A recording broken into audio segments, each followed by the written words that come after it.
तुम प्रथम प्रेम जदि तुमको एसएमएस करे कौन तुम्हें रिप्लाई दबा कथा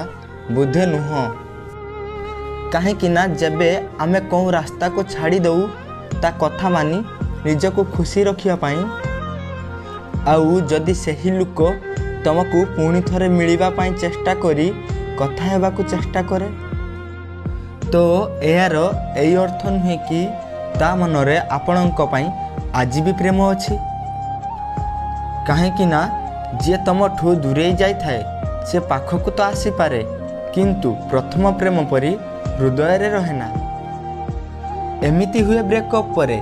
जेबे आपण तांको ठारू दूरे जाओ मूवी ऑन करिबारे लागो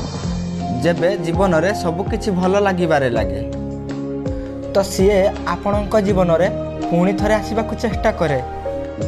पुणी तुमको सब कथा मने पड़िबो आउ तुमको सब कथा हट करिवो किछि गप ना बहुत किछि सिखाई दिए आउ सी साथी रे थिला न थिला जेमिति भी थिला ताकू बदलिबारे चेष्टा करनी ताकू जीवाकू दियो आउ जेबे तमे खुशी रे रहिबा सिखी जाइछो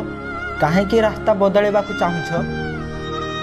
तो जेमिति चलीछि सेमिति चलीबाकू दियो ना कथा हुओ नाही तांको साथी रे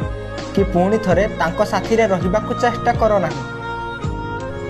काहे कि देखिबा ताकू जेबे तुम लुह बहिबार डर अछि कि तुम लुह न बहू काहे कि ना खुशी रे रहिबा तुम पाई भी जरूरी अछि।